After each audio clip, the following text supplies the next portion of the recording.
5 মাসের সংক্ষিপ্ত সময়ে অর্জিত সাফল্যকে ভিত্তি করে একটি অন্তর্ভুক্তিমূলক, বৈষম্যহীন এবং সমৃদ্ধশালী বাংলাদেশ বিনির্মাণের জনগণের প্রতি সরকার সম্পূর্ণ প্রতিশ্রুতিবদ্ধ। বিগত 5 মাসে আমরা দেখেছি প্রতিটি মন্ত্রণালয়ে দৃশ্যমান সাফল্য এসেছে।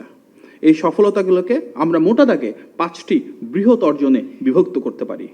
এখন আমরা সরকারের 5 মাসে বহুমাত্রিক অর্জনের সেই 5টি দিক আপনাদের সামনে উপস্থাপন করছি। 1, জনগণের আস্থা, ভালোবাসা ও সমর্থন।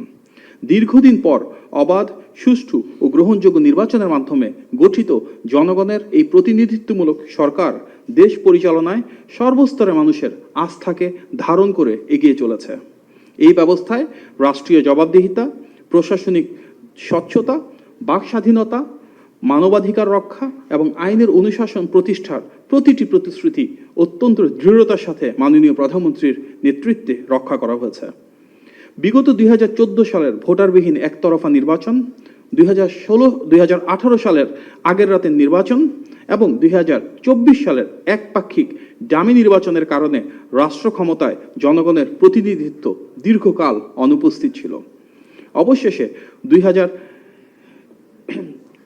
2026 সালের 12 ফেব্রুয়ারি আপামর জনসাধারণ অংশগ্রহণে অনুষ্ঠিত একটি অবাধ, স্বতঃস্ফূর্ত ও নিরপেক্ষ নির্বাচনের মাধ্যমে গণতান্ত্রিক সরকার মাননীয় প্রধানমন্ত্রীর নেতৃত্বে রাষ্ট্রীয় দায়িত্ব গ্রহণ করে।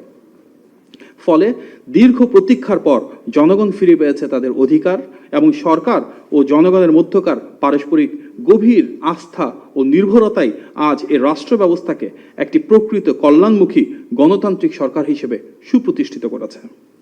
আমরা কয়েকটি উদাহরণ হিসেবে যদি দেখি, শিশু রামিসা ধর্ষণ ও হত্যা মামলার রায় 19 দিনে এবং মেহেরপুরের শিশু ধর্ষণ মামলার রায় 29 কার্য দিবসের মধ্যে সম্পন্ন করে দ্রুততম সময়ে বিচার নিশ্চিতের নতুন নজির স্থাপিত হয়েছে। নারী ও শিশু নির্যাতন দমন আইনে মামলায় ডেথ রেফারেন্স ও আপিল অগ্রাধিকারের ভিত্তিতে শুনানির পর মাত্র 1 মাসে 10টি রায় ঘোষণা। শহীদ রাষ্ট্রপতি জিয়াউর রহমানের হত্যাকারী মোজাফফর হোসেনকে ঢাকা থেকে গ্রেফতার করা হয়েছে। তিনি দীর্ঘ 45 বছর ধরে পলাতক ছিলেন। বর্তমানে তিনি সেনা হেফাজতে আছেন। এটি গোয়েন্দা সংস্থার একটি অভূতপূর্ব সাফল্য। বহুল আলোচিত তনু হত্যা মামলার আসামি এবং শরীফ ওসমান হাদি হত্যা মামলার আসামিকে পার্শ্ববর্তী দেশ থেকে গ্রেফতার এবং দেশে প্রত্যর্পণের উদ্যোগ গ্রহণ করা হয়েছে। পুলিশের সাবেক মহাপরিদর্শক বেনজির আহমেদকেও ইন্টারপোলের সহযোগিতায় দুবাইতে গ্রেফতার এবং দেশে ফিরিয়ে আনার প্রয়োজনীয় আনুষ্ঠানিকতা চলমান। জুলাই আগস্টে ছাত্র জনতার গণ অভ্যুত্থানের প্রেক্ষিতে জাতীয় সংসদে জুলাই যোদ্ধাদের দায় মুক্তি আইন পাস। সন্ত্রাস বিরোধী আইনে কোনো রাজনৈতিক দল বা সংগঠনের কার্যক্রম নিষিদ্ধ করার বিধানকে সম্পৃক্ত করে জাতীয় সংসদে সন্ত্রাস বিরোধী সংশোধন বিল পাস এবং ফ্যাসিবাদী সে অপশক্তি আওয়ামী লীগের রাজনীতির ক্ষেত্রে আমাদের একটি প্রাতিষ্ঠানিক এবং সংসদীয় সিদ্ধান্ত গ্রহণ। আদালতে দণ্ডপ্রাপ্ত আওয়ামী লীগ নেত্রী শেখ হাসিনাকে ফিরিয়ে আনার লক্ষ্যে ভারত সরকারের কাছে প্রত্যর্পণের যে বিষয় সেটি প্রক্রিয়াধীন। সাধারণ মানুষের আর্থিক স্বস্তি নিশ্চিত করতে বিদ্যুৎ ব্যবহারের প্রিপেইড মিটারে ধার্যকৃত অতিরিক্ত মাসিক চার্জ তাৎক্ষণিকভাবে প্রত্যাহার।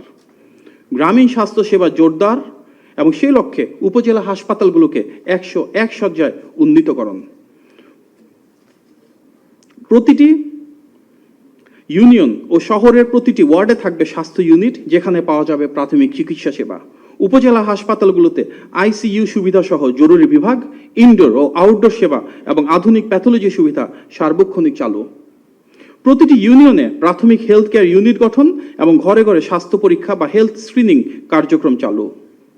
সংসদীয় কার্যক্রমের প্রথম 25 কার্য দিবসের মধ্যে অভূতপূর্ব দ্রুততার সাথে জনস্বার্থ ও রাষ্ট্রীয় সংস্কার সংশ্লিষ্ট 94টি বিল পাস, অর্থাৎ অন্তর্বর্তী সরকারের গৃহীত অধ্যাদেশগুলোকে আইনে রূপান্তর।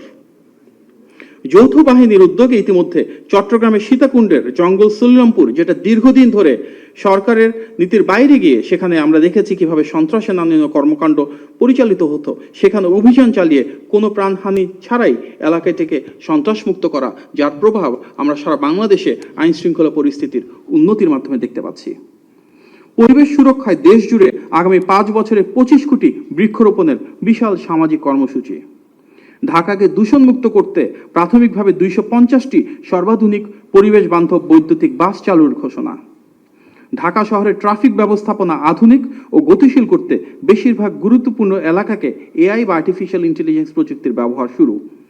চট্টগ্রাম বন্দরে স্বয়ংক্রিয় কার্গো রিলিজ ব্যবস্থা চালু এবং ঢাকার যানজট নিরসনে 4টি আন্তজেলা বাস টার্মিনাল মহানগরের বাইরে স্থানান্তর নির্দেশ।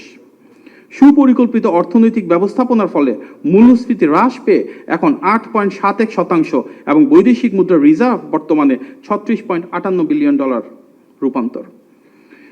বৈদেশিক রেমিটেন্সের পরিমাণ বাড়ছে, যা বাংলাদেশের ইতিহাসে সর্বোচ্চ। প্রবাসীদের গভীর আস্থার প্রতিফলন হিসেবে গত মার্চ মাসে রেকর্ড পরিমাণ $3.75 বিলিয়ন রেমিটেন্স এসেছে। আপনারা জানেন, বিদেশে শ্রমশক্তি রপ্তানি শুরু হয় শহীদ প্রেসিডেন্ট জিয়া রহমানের সময়। সেটিকে ধারণ করে প্রবাসী কার্ডকে প্রাধান্য দিচ্ছে সরকার। রাষ্ট্রীয় অপব্যয় রোধে মন্ত্রিসভার সদস্যরা তাদের জন্য বরাদ্দকৃত শুল্কমুক্ত গাড়ি ক্রয় এবং সরকারি প্লট সুবিধা দেওয়ার প্রথা প্রত্যাখ্যান করেছেন।